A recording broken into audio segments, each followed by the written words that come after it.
You are looking live at the Artemis II Space Launch System rocket and Orion spacecraft in the Vehicle Assembly Building. Today, we are joined by agency leadership to discuss the Artemis II mission and the next steps for the entire Artemis campaign. Good morning and welcome to NASA's Kennedy Space Center. I'm George Alderman, NASA's Deputy Press Secretary, and I'll be moderating today's news conference. I'm joined by NASA Administrator Jared Isaacman, Associate Administrator Amit Shathria, and Moon to Mars Program Manager Lori Glaze. Interested in asking a question, please press 1 to enter the queue. And now we'll begin with opening remarks for Administrator Isaacman. Thank you very much, George. Good morning, everyone. Appreciate everyone coming out. We're seeing each other a lot lately. Lots of updates. Expect more of it. First, I just want to give a lot of credit to the NASA workforce and our partners that have been working really tirelessly through the Artemis campaign.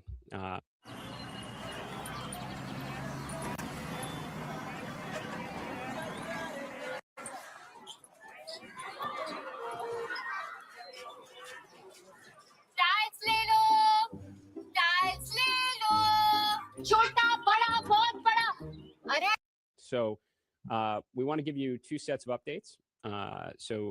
Lori is going to speak with you about what we're learning about Artemis II now that it is back in the VAB and what our path is back out to the pad and to launch this historic mission. But before that, I'd like to talk a little bit about the overall Artemis program, how we're going to achieve the president's objective to return American astronauts to the moon, to build an enduring presence, and ideally not wind up in some of the situations that we've seen recently. So let's talk about the situation.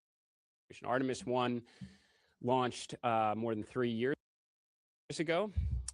We had helium leaks with Artemis I. I'm sorry, we had hydrogen leaks with Artemis I. We had helium flow issues with Artemis I. Artemis II went out to the pad. WETROS 1, we had hydrogen leaks. And then after a second WETROS 2, where we made a lot of great progress, we wound up with helium flow issues, a lot of similarities between the two. And why is that essentially the case? Look, 3+ year launch cadence. I mean, Artemis 3 right now, as it's currently designed, won't fly for approximately another 3 years. So launching a rocket as important and as complex as SLS every 3 years is not a path to success. A component of that is when you are launching every 3 years, your skills atrophy. You lose muscle memory. We've got a lot of really talented folks that have been working hard on the Artemis II campaign, and you know, whether they're going to want to stick around for 3 more years after this mission is complete is a question mark. This is just not the right pathway forward. And I'd say also, when you are experiencing some of the same issues between launches, you're probably got to take a close look at your process for remediation. Are you truly getting the technical root cause, or are you getting close to it? So we've got issues with low flight rate. And I would say a great way to exacerbate that problem further is to start making changes to vehicle configuration. SLS is a very impressive vehicle. We don't want to turn every one of them into a work of art. And then I would also say that having very big objectives, a wide objective gap between missions is also not a pathway to success. So we didn't go right to Apollo 11. Right, we had a whole Mercury program, Gemini, Apollo, lots of Apollo missions before we ultimately landed. Right now, our program is essentially set up with an Apollo 8 and then going right to the moon. And that is again not a pathway to success. So, what is the right way forward here? So, first, today we're announcing a standardization of the SLS fleet to what we'll call essentially a near Block 1 configuration. So, the idea is we want to reduce complexity to the greatest extent possible. We want to accelerate manufacturing, pull in the hardware, and increase launch rate, which obviously has a direct safety, consideration to it as well. You get into a good rhythm, launching a great frequency, you get that muscle memory. In order to do that, we need to rebuild and strengthen the workforce here at NASA. Now, this is directly in line with a workforce directive that I released several weeks ago.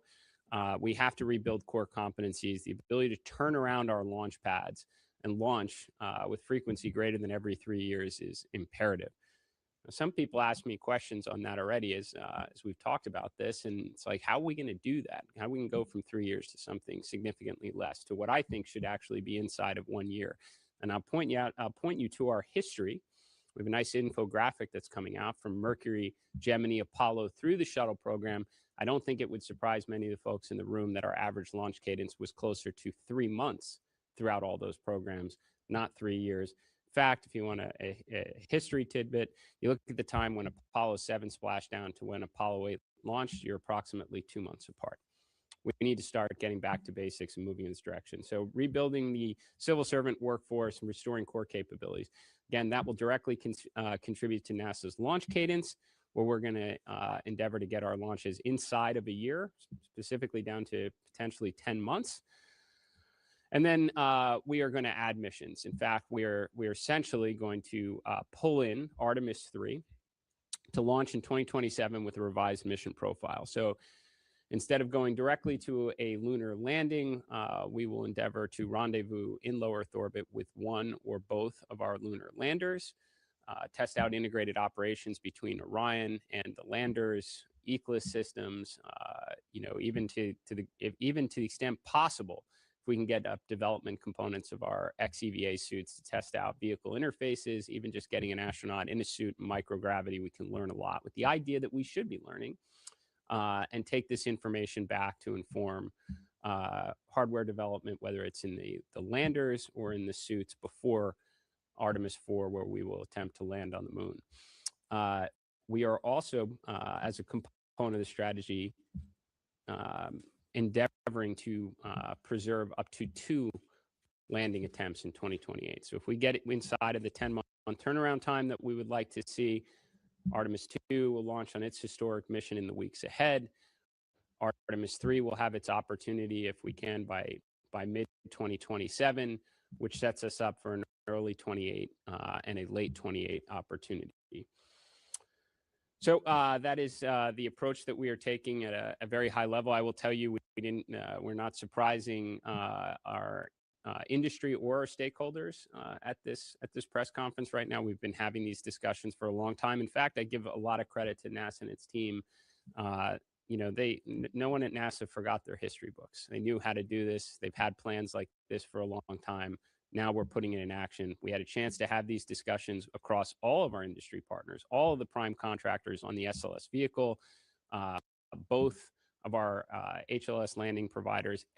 Everybody agrees this is the only way forward. And I'll say, had similar conversations with all our stakeholders in Congress, and they're fully behind NASA in this approach. They know this is how NASA changed the world, and this is how NASA is going to do it again. With that, I'll hand it over to Ahmed. Thank you, sir. Let's see, the path forward that the administrator laid out, I think, is pretty clear. It reduces risk. It strengthens our ability to execute these missions and the campaign ahead of us. It reflects the adjustments that we need to keep our schedule credible and our teams focused on what matters most, which is safe and achievable missions. And also, I think it's important that we would talk a little bit about the Artemis II crew. This is for them also. When they get on top of that rocket, they need to know that they're doing it as part of a step, as part of a plan that's going to work. That they have said many times they're doing this mission so that their teammates can walk on the moon. They need to know that they're going to get on top of that rocket so that we're going to give them a plan for the rest of the team that's going to be assigned, that's going to go do this work to actually get to the moon. So our update today reinforces that commitment to them. And when we ask them to take that risk, when we take that risk together, that they're doing it for a reason. So we're going to build that program grounded in safety, incremental learnings, technical excellence, and long-term sustainability. So I think it's, our commitment to flight readiness, this is not about slowing down momentum. This is about increasing it, about making sure that we are focused on the right things in terms of how we execute the program. We need to get back to doing the workforce initiative that the administrator has directed us to implement is the absolute key ingredient to this. We need to get our teams working side by side with our partners outside and get this work done. So it's challenging, it's ambitious, but with this course correction, we are on a more stable foundation, a more realistic path to the milestones we have ahead. And we're so grateful to the teams across the NASA centers, across all of industry that's helping us We have the entire force of American industry now helping us with the Artemis campaign. We are grateful to them for their support. They have been relentless in driving progress, and we need them to be even more relentless to achieve these missions. And this plan that we're laying out today makes that possible. So with that, I'll hand it over to Dr. Glaze to talk about Artemis II. Thank you, Amit. I'd like to start by thanking the administrator for taking this incredibly bold step and moving quickly to assure that we have support and resources that are needed in order to launch Artemis astronauts to the moon every year. I want to thank our team as well within the Moon to Mars program on Artemis and all of our Artemis mission planning. Our teams continue to work tirelessly to enable mission success. I know to people outside of NASA, sometimes we make it look easy. What we are doing is anything but easy, and we've seen that with the challenges that we've encountered. I've said time and time again that our team rises to challenges and they meet any bar that is set. This will be a challenge, and I know that we will continue to relentlessly pursue excellence at every step. And that includes not just our NASA team, but it includes, again, our contractor workforce and all of the suppliers that contribute at every level to the success of the Artemis space program. So first things first, I'm going to talk about Artemis II. We were here just a week ago. We were all very excited last Friday after the successful wet dress rehearsal. We were in a great place at that time and looking at a launch in early March. Things changed pretty quickly last Friday evening, where we discovered the issue with the flow of helium to the ICPS, the upper stage of the SLS. That occurred as we were doing the reconfiguration of the SLS as we transitioned from the wet dress into the launch configuration. So that was, it was disappointing, but that's where we were. And the response of our team was exactly what we should be doing. We allowed the data to talk to us and tell us what we needed to do, and allowed those findings, the operational findings, to guide us in what decisions that we needed to make. And the data were pretty clear that we were no-go. We were in a no-go situation without the ability to flow the helium to the RL-10 engines of the upper stage. So while we have the ability to access the boosters and the core stage out at the pad, we were in preparations already for being able to do the work that needed to be done out at the pad. We do not have the ability to access the interior of the upper stage at the pad. So that's what's the requirement to roll back to the vehicle assembly building. Our team has been working very quickly to transition from preparations for launch to preparations for rollback. And they did that extremely quickly. We were able to roll back within a couple of days. At the same time, the team has worked to streamline a plan for the work inside the VAB to give us the very best possible chance at a launch in the early April launch period. We got back to the VAB about 8 p.m. Wednesday night. The platforms within the VAB have already been extended. You can see them there in the live graphic. And the work has already begun. An incredible amount of work already going on. The suspected system components for the helium flow will be removed, and they're going to undergo detailed inspections and assess the cause of the issue. We hope to get down to the root cause of that and make changes not just to the hardware, but to our operational procedures so that we don't encounter the same issue again when we roll back out to the pad. In addition to determining the cause of the helium flow issue, the teams are also going to do a number of other things while we're in the VAB.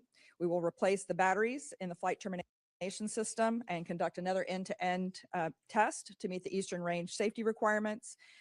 We'll give the closeout crew another shot, another chance at closing out the Orion capsule, get them a little bit more practice in closing out the Orion crew module.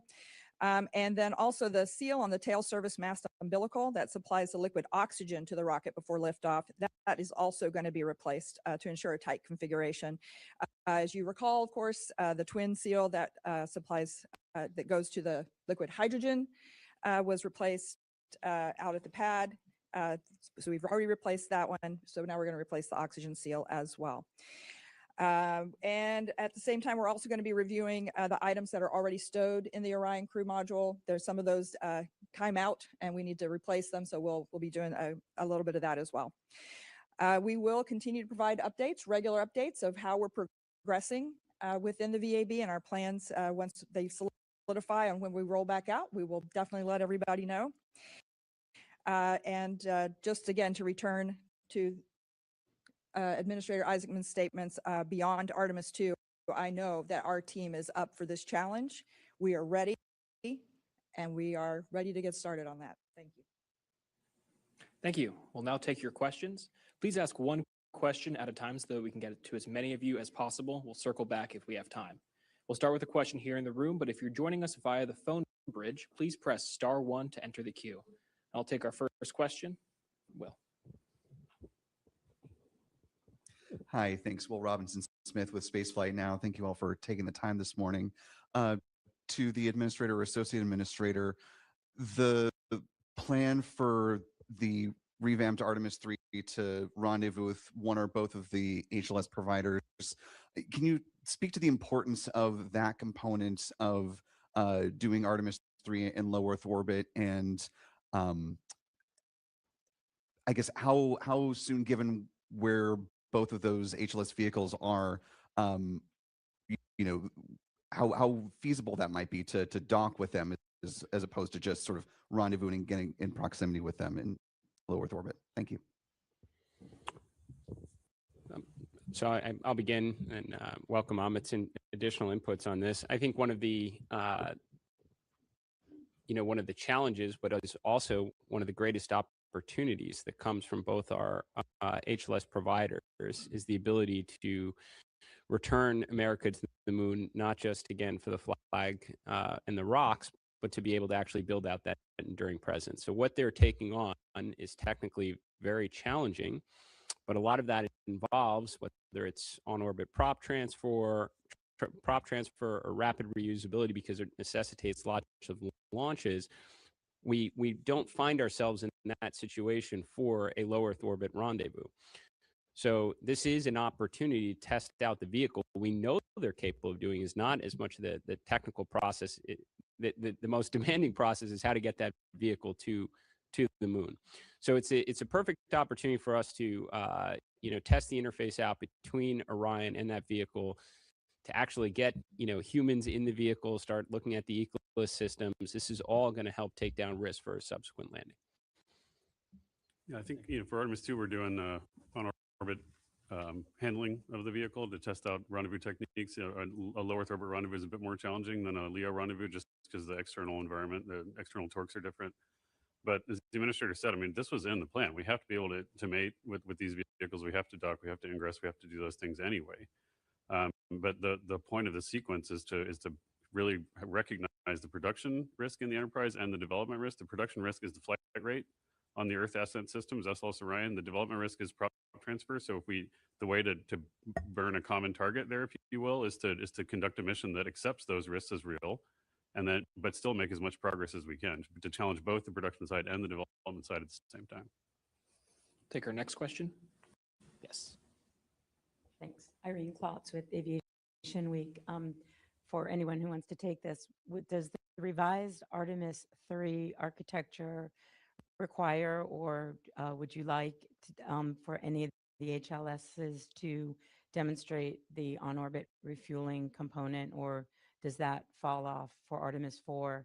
And for Artemis IV, if you're looking to fly in early-ish 2028 and you need a new upper stage, presumably it's still LOX and LH, what's available on that short notice?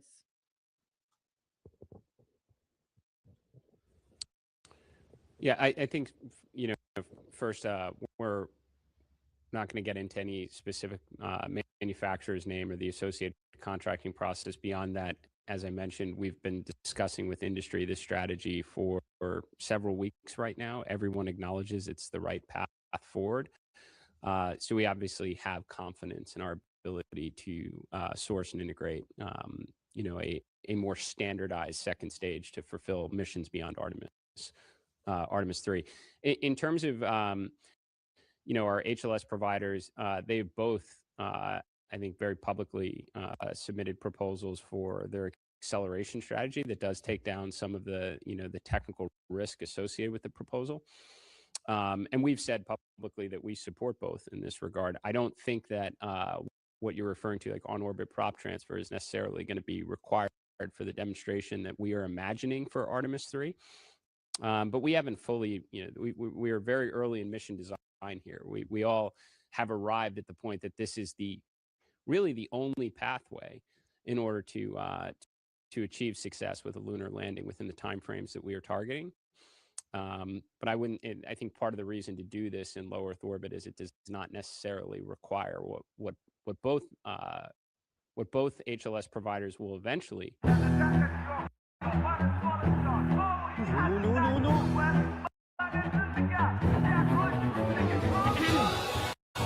Gas on कर दूं? Presenting India's first Android chimney from Beyond Appliances. YouTube serials, movies, sports. Ab cooking ke saath entertainment bhi. Beyond Appliances. Engineered to delight. About these landers a little bit. They're gonna, I guess, have to be vastly simplified from what was proposed with those prop transfers in order to accomplish this so quickly. I know they're working on updates. Can you let us know at all? And where does the gateway fit in all this? Thanks.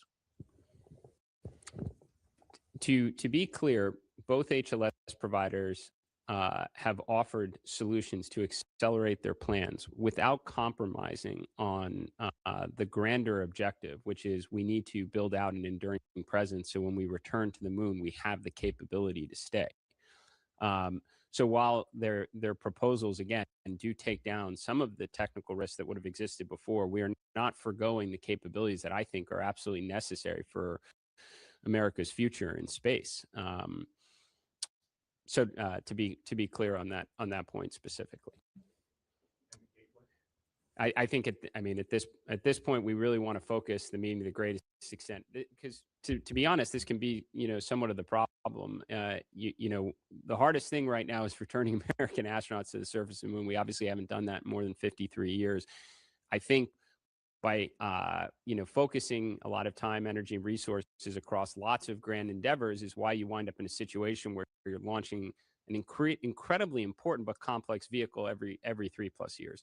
So I say that not in to make a statement towards Gateway, because we are doing this to get back to the moon and have the capability to stay. Certainly to build a moon base, which is going to be ideal, which can be an ideal learning environment for us to test out the operations, in situ resource manufacturing, refining, all the capabilities that are going to be necessary for the next giant leap to Mars and beyond.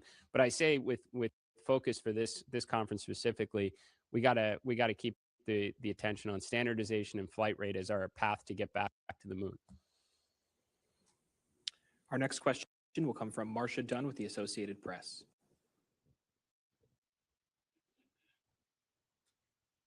Marcia Dunn, Isaacman.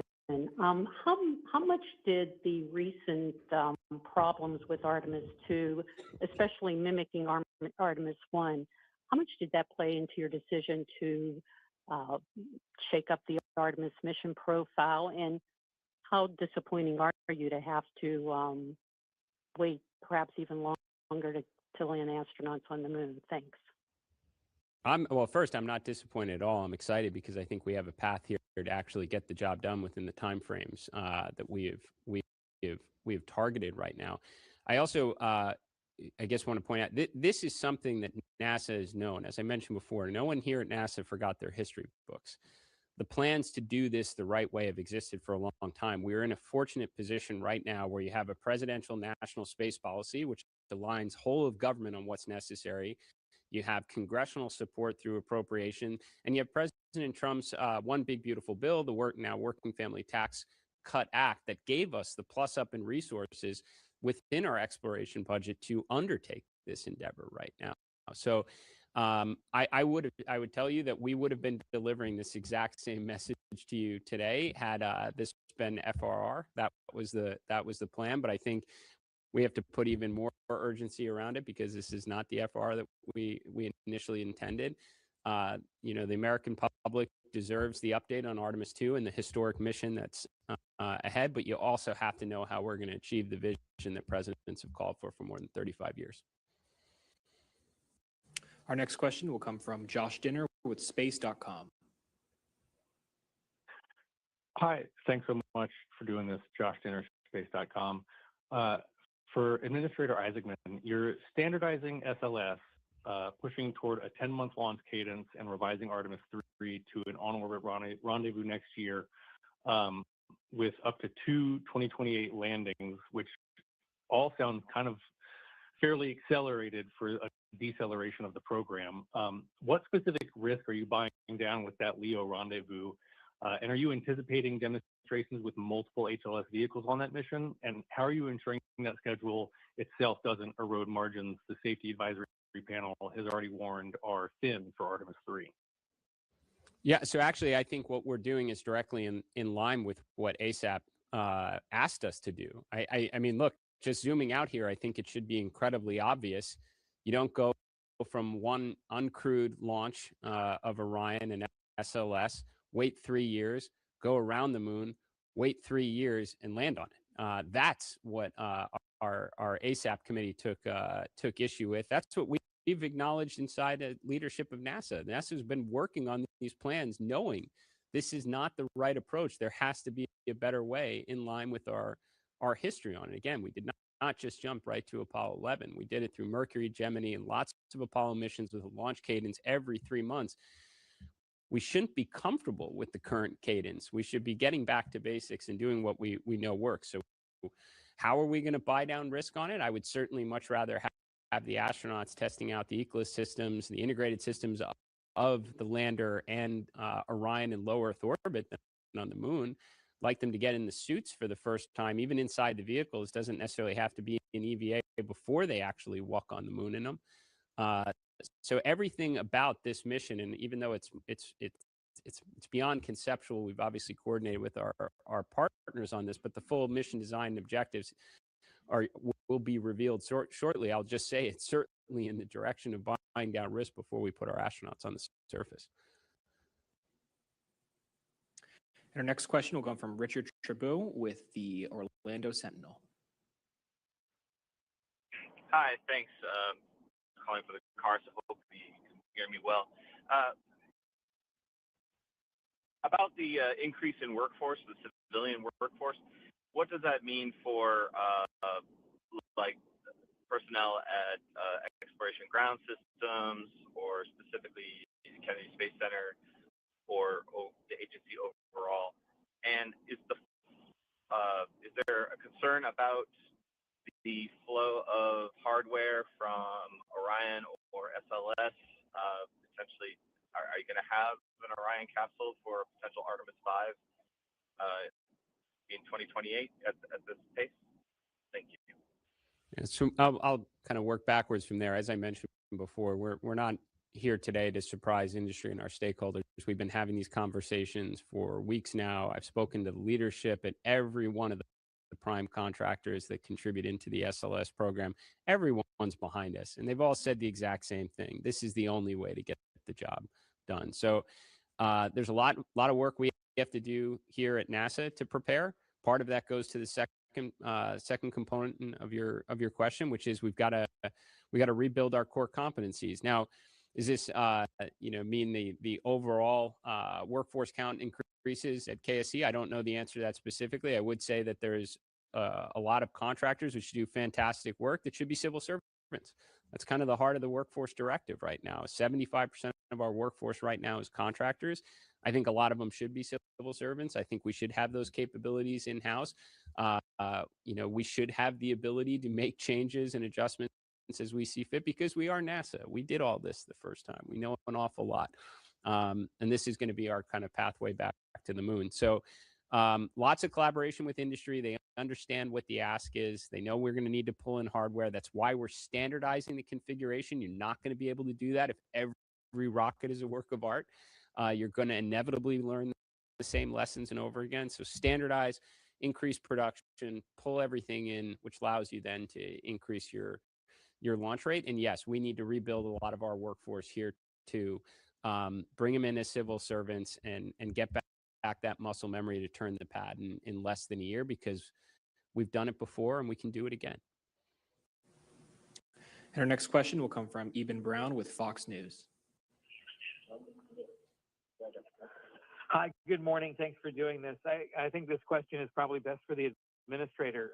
When President Trump first announced the Artemis project back in 2017, he wanted to see a lunar landing by 2024. That was obviously not missed. This, despite perhaps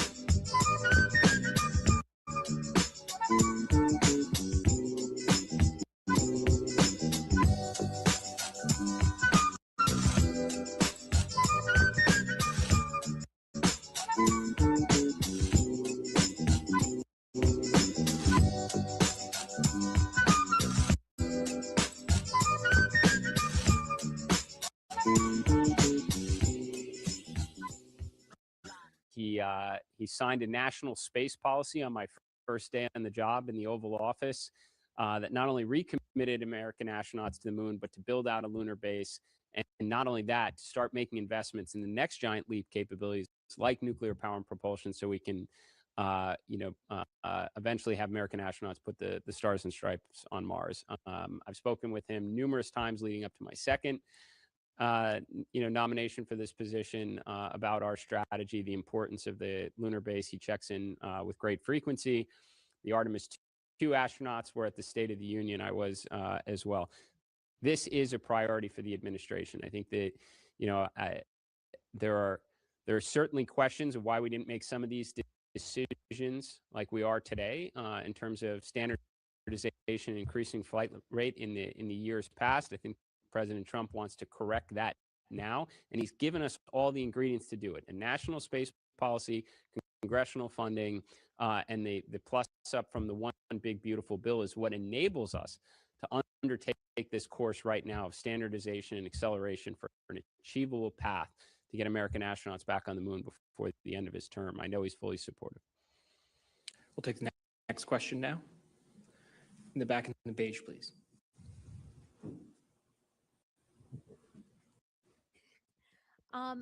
Do you think that some of the budget cuts that we've had recently have contributed to that low flight rate? And would you say that we have the resources and funding to increase that flight rate? And sorry, I just have a logistics question.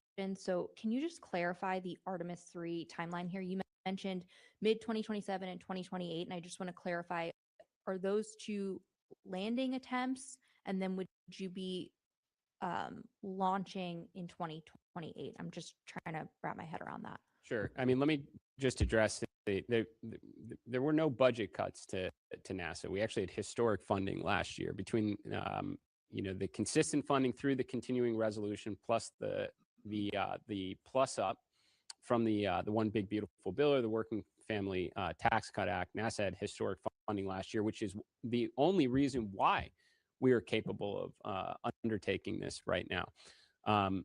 So I just pause on that point. In terms of, again, to be very clear, because I know we're moving around here a little bit, Artemis II is going to launch in the weeks ahead, 10-day. Artemis III will launch ideally by mid-2027. So this is now getting us back in the rhythm here of increasing launch cadence with SLS and the Orion spacecraft. Our objective there, and we've spoken with both our landing providers on this, is to rendezvous with one or both landers.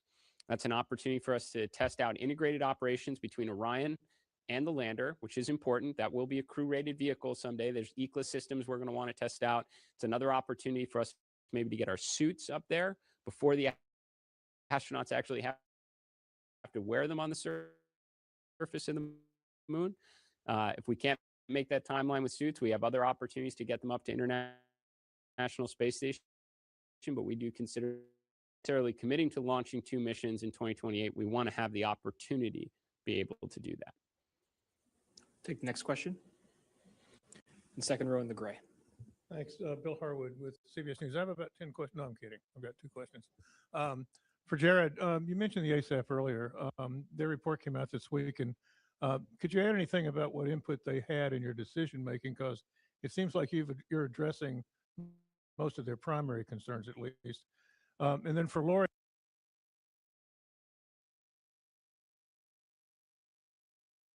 I guess, I know you guys are focused on these near-term flights.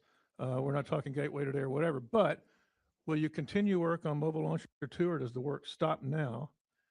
And what about the lunar terrain vehicle, which originally was part of, I guess, Artemis 5? I mean, is it the same philosophy that's covering that? We're going to stop worrying about that stuff right now and focus on the near term. Yeah. Sorry. So with respect to the ASAP committee, I would say that it is interesting that a lot of the things that we are addressing directly go to the points they raised in their reports. I can't say we actually collaborate on it because I generally think these were all pretty, obvious observations.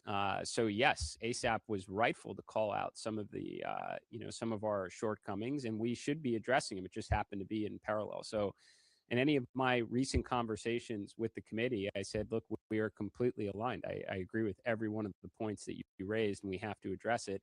It just so happened to be, even our Starliner report came out in advance of theirs. They didn't know that was happening. It was just the right thing to do, just as our revised architecture and approach to achieving a lunar landing is the right thing to do. And I'll just say, I know you addressed it to Lori, but maybe make it easier on her a little bit in some of these questions about specific procurement strategies. We are building a moon base. You're going to build a moon base. You're going to need rovers. You're going to need lots of rovers on the surface. You're going to need comms. You're going to need navigation. You're going to need power. This is not lost on us. This is a high priority. This is what's so important in the national space policy is don't just go back to stay, right? I would just say let's keep this conversation to a great extent focused on the hardest part, what we haven't been able to do in the last 53 years, which is getting a good launch cadence and sending American astronauts to and from the moon. But I can assure you, all those things you asked about, are going to be a component to the how we stay conversation. Our next question will come from Philip Sloss. Thanks. The question is, does this mean that NASA is canceling the exploration upper stage? And if you're going to fly Artemis 3 in 2027, when is a crew going to be named for that mission? Thanks. I feel like I'm taking all the airtime here. Yeah, we're not going to talk about contractual issues. I mean, I think you understand the intent of what we're discussing, which is, making sure we head towards reliability and standardization of it. We're going to work with our partners and make sure we handle that in the right way. The second part was crew. The crew. Yeah, again, same way. We're not here to do mission design, right? We're not here to talk about that. I think what's important is what we've said at the end, right? The whole plan is we need to chunk it into achievable objectives. With the whole plan we've attempted, it's been augmented by the vision in the space policy that was released. That whole plan needs to be discretized and chunked into the right way. So we're taking incremental risk in the right ways as we continue to fly, as we increase production. That increases reliability, it increases safety, and we're going to do all that together while we increase, our training rates and everything else. So that's all part of the integrated plan. We're not going to do a whiteboard session on mission design here, but I can assure you that we've thought through the top level objectives, how they devolve into lower level objectives, and how we're going to put them into these missions. Our next question will come from Leonard David with Inside Outer Space.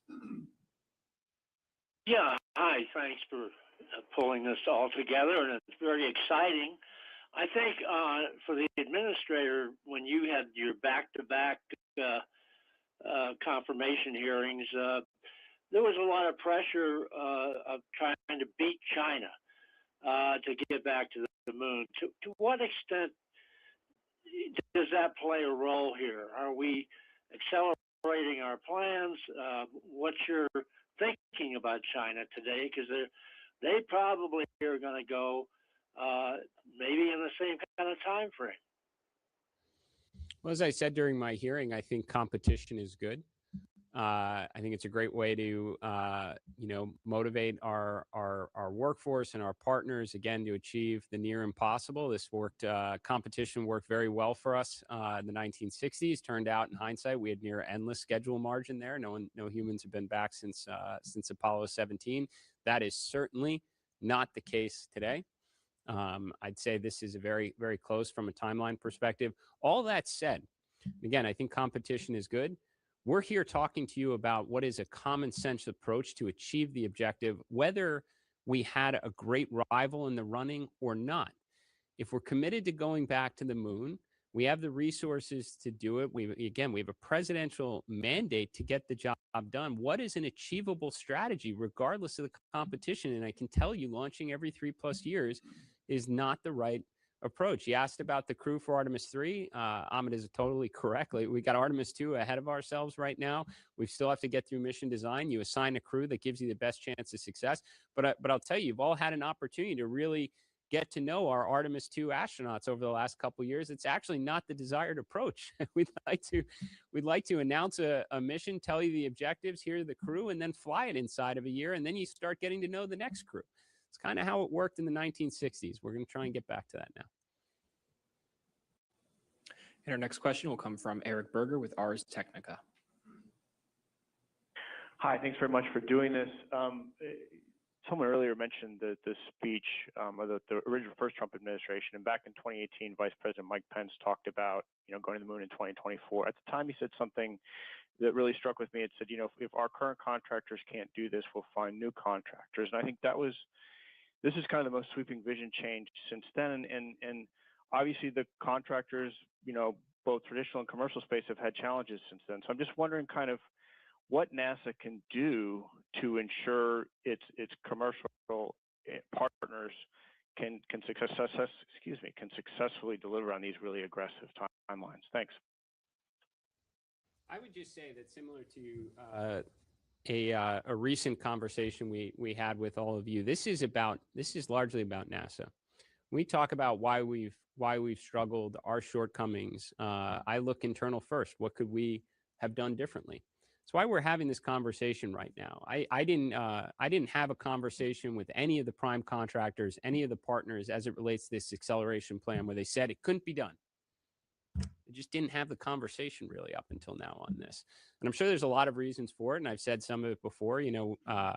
We had a pretty, I won't say, singular focus in the 1960s of getting to the moon, because we did a lot of great science and exploration at that time. But we generally were focusing on a couple key needle-moving objectives, which I talked a lot about during my hearing.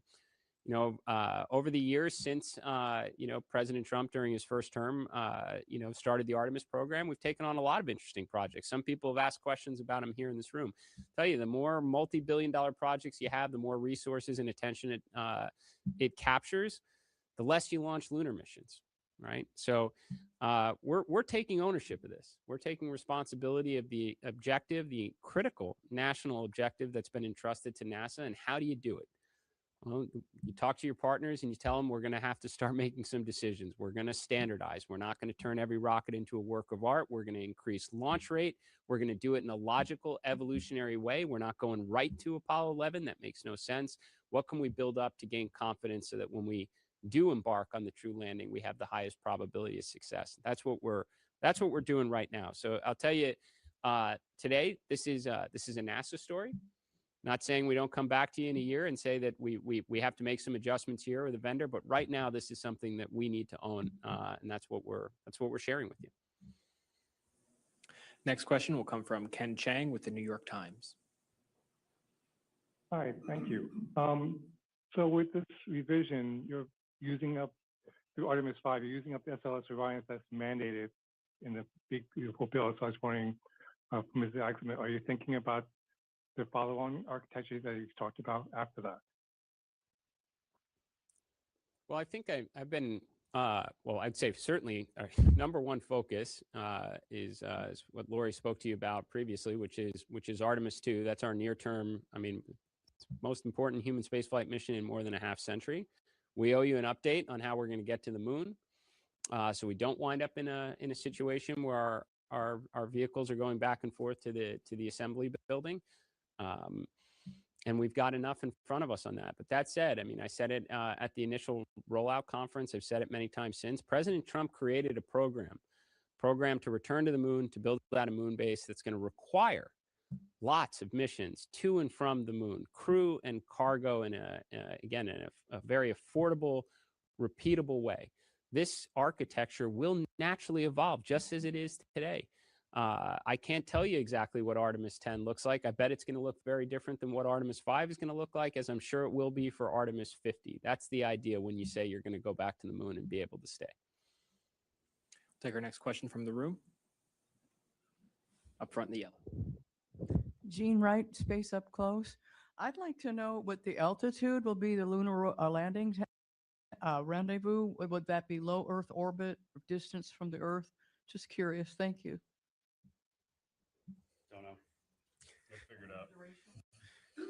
Yeah, ideally, we want to put as much, every time we take the ascent risk with a crew, right, we want to make sure we get India Premium Economy, boarding now. मैं चलता नहीं, बढ़ता हूँ शान से। ये seat नहीं, सुकून है। हर पल है यहाँ फ्रेश। खाना सबसे खास। साथ ही अपनों सा एहसास। मुझे मिल गई मेरी अपनी सी जगह आसमान में। Artemis II crew, but how about the rest of NASA's astronauts? I mean, they've now got this kind of exciting bonus mission that they could be assigned to. How did you all inform them about these changes, and how soon after Artemis II returns do you all anticipate naming the Artemis III crew? Thanks. So I've shared this, this program change, this direction change for achieving the lunar landing with the Artemis II crew. I've also had a chance to speak with leadership from the astronaut office. I don't think anyone was surprised. Like I said, there's no one who comes to work at NASA that forgot their history book. They know how we got there before. I'd also say generally astronauts prefer to be in space as often as possible. So this is probably welcome news. I think everybody is pretty supportive in this direction. In terms of the Artemis 3 astronauts, like I said, we're not going to get ahead of ourselves on this. Artemis 2 is coming up first. We're going to use this time to kind of go through mission design with our HLS providers. What do we think is achievable? What are the most pressing objectives? I think obviously high level, we know what will help buy down risk for the landing. And then you assign a crew that gives you the best chance of success based on those objectives. I hope you get to know them well, cheer them on, support them, and then meet the next crew shortly thereafter. Our next question will come from Joey Roulette with Reuters News. Hey, thanks. Question for Amit and Jared, whoever wants to answer. Just real quick, is the exploration upper stage canceled? And if so, do you expect to compete or sole source its replacement? And then kind of more broadly, this new test mission and a new SLS upper stage and doing on-orbit refueling and all that seems like a lot of work to do in the next 2 years before a moon landing. And so I think that begs a lot of questions, but mainly what is the acceleration plans from SpaceX and Blue Origin, and when will that be baked into this architecture? Thanks. Okay, so I'll go back to, we're not talking about contractual issues. We're not going to talk about that. We have the full support of our industry partners to make sure we standardize the configuration and do the right thing. So we'll just leave it at that. How we're going to do this, in terms of the hardware we have available, I think it's also important to recognize, we didn't just decide to do this today without making sure we assess the inventory of the hardware that we have available and the program. We've been talking about this, as the boss said, in the program for a while. Just to make sure, because we understand the risk profile. We have a unique confluence of support and vision and leadership that enables us to do it now, which is why we're doing it now.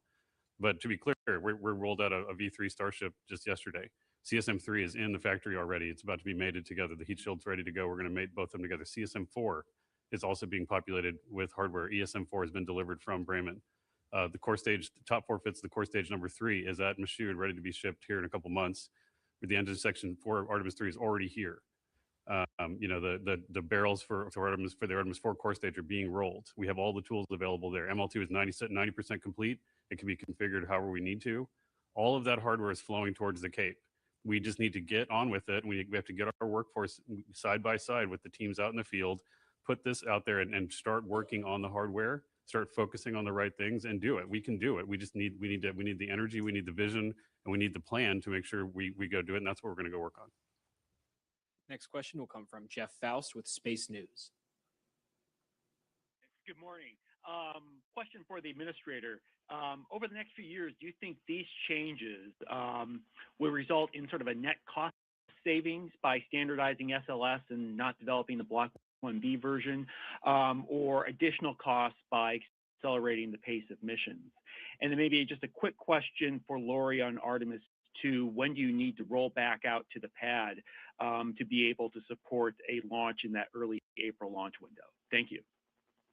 Yeah, so I'm not going to get into the P&L here. As you mentioned, there's obviously some puts and takes. If you standardize the vehicle, not every one of them again is a work of art. You're going to save costs. This is what all of our manufacturers have been asking for. It's why everyone got around this program so quickly. No one likes to do lots of one-offs. Same is applicable for how we want to approach our lunar landing. Like let's define some criteria and template this out. I'm sorry, this was back to the moon base.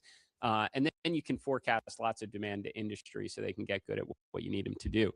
So everyone I'd say is pretty aligned on that. Now, at the same time, we're also asking people to work faster. We're talking about hiring and bringing in workforce. So there are areas there where we expect savings as a result of this approach. There are areas we expect to spend more. We do believe that we have the resources available to achieve this. I guess leave it at that. And as far as the rollout question, we are working diligently to make the changes that I mentioned at the beginning, the work that needs to be done within the VAB. We will need, at least, a week and a half or so-ish out at the pad to prepare for launch. I'll certainly provide an estimated rollout date when we have that available. Next question will come from Micah Maidenberg with the Wall Street Journal.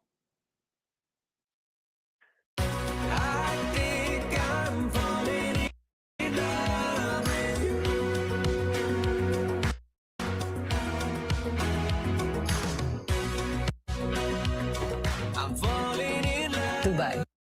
Ready for a surprise? Is there a person who's like kind of the brainchild for this plan? Thanks. Yeah, I'd say that this was, we gravitated towards this very quickly. And, when, look, obviously, again, it's a huge team effort, but when Amit and I started discussing this subject, he said, we have a plan.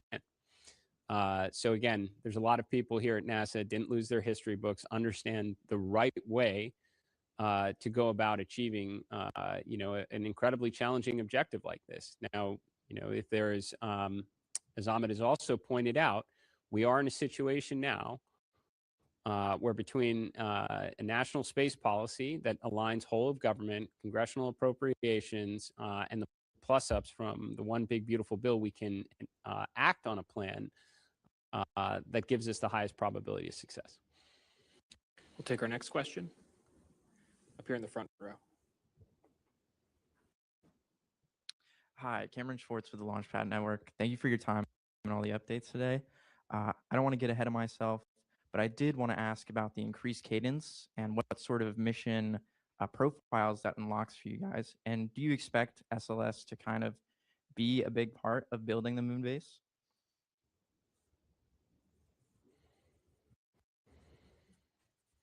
Yeah, so I think we like the boss said, we're going to use all the hardware we have to achieve these missions. We're going to put the objectives together as we've decided. It's pretty clear. We have to be able to demonstrate in space activity, the launch cadence, reliable Earth ascent, reliable lunar descent, reliable lunar ascent, surface operations. All that has to be demonstrated, right? So we're going to put those objectives into the plan. We have scoped that out already because that was the kind of end state here. But what we're trying to do is, put them into manageable chunks so we can actually fly more quickly, because that pace, that cadence is what really will lead to reliability and safety, and that's what we need to do. Now, we have the hardware we have. We're going to do everything we can to utilize it to the maximum extent, and then as we said, we have all of industry supporting this, and so whatever hardware we have going forward, we're going to take advantage of to provide that regular cadence. Next question will come from Marcia Smith with Space Policy Online. Thanks so much. I'm assuming that you have briefed this to the relevant people in Congress. I'm wondering what the reaction is, especially to your decision to eliminate the Block 1B and the Block 2 of SLS, which was part of the 2010 NASA Authorization Act. So is Congress behind this as well?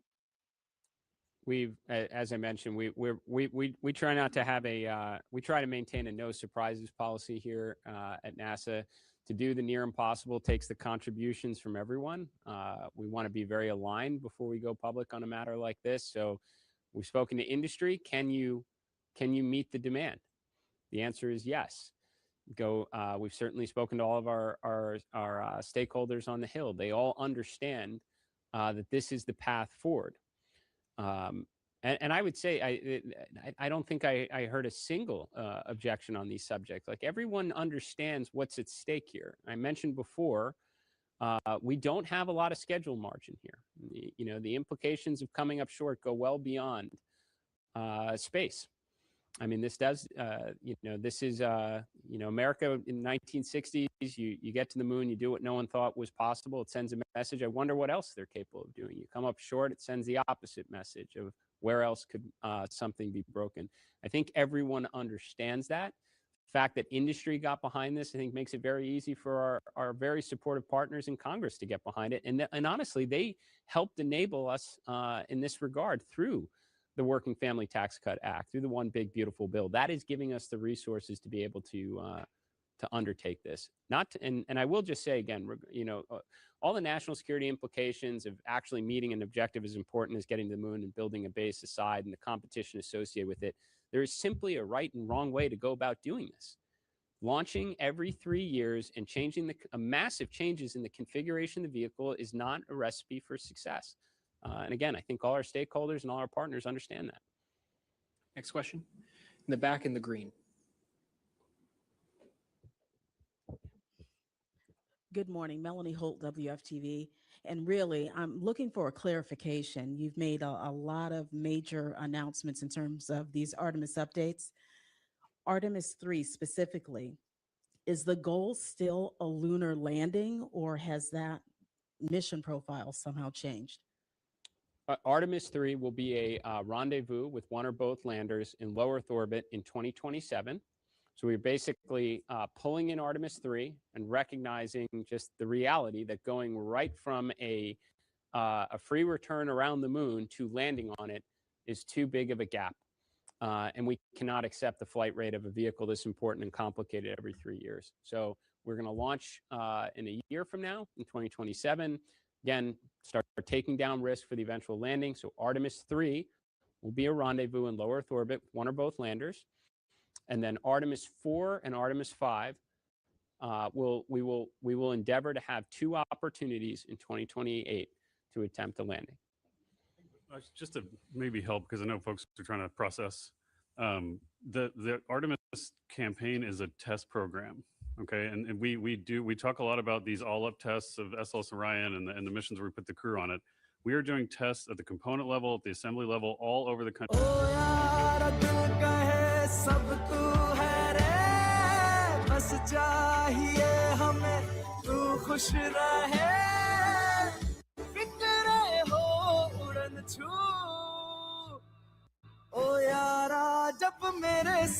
पच्चीस साल से आपने ICICI Lombard पे भरोसा रखा और आपके सपनों को सुरक्षित रखने का मौका दिया। शुक्रिया इंडिया। आईसीआईसीआई लोम्बार्ड, निभाए वादे। What we're trying to tell you is we are thinking about this now as an integrated test plan. Those test objectives have to be achieved as incrementally and as successfully as possible at every step. Build on that learning at each subsequent step to eventually lead to the ultimate objectives, which are set out in the policy and the direction we've been given. We'll just say we do have a couple infographics that are going to come out and help, because we do recognize this is a little bit of a change, so you can at least visualize what we imagine an Artemis 3 and 4 and 5 mission will look like.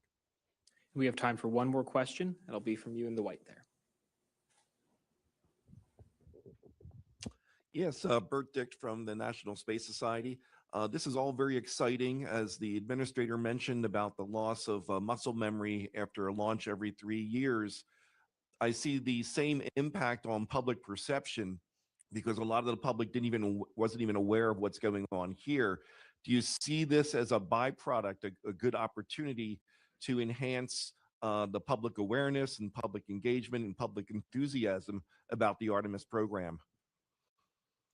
Well, for sure. I mean, we have no doubt. It's mentioned many times that it's it's a different environment than the 1960s. There's more than 3 channels on a TV, so capturing people's attention at times can be challenging. I have no doubt when Artemis II takes flight, the world will take notice to that.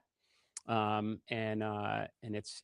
going to be an exciting, it's going to be the most historic mission, human spaceflight mission, more than a half century. But yes, how do you maintain that momentum? How do you keep the public engaged on it? Well, certainly flying every 3 years isn't the right approach to that. So, nor is it, as I mentioned before, even technically the right strategy to achieve something as extraordinary as a lunar landing. So, I am certainly hopeful for all the operational technical benefits that come with this new approach, but I do believe it helps keep the public engaged, which again, that's fundamental to what we do. We want to see a lot more kids dressing up as astronauts on Halloween, inspiring the next generation to take us a lot farther than the moon as part of the plan. That'll conclude today's news conference. Thank you to all of the media who joined us and for your continued coverage of America's return to the moon. As a reminder, you can follow along with the mission at nasa.gov/Artemis. Thank you, and we'll see you next time.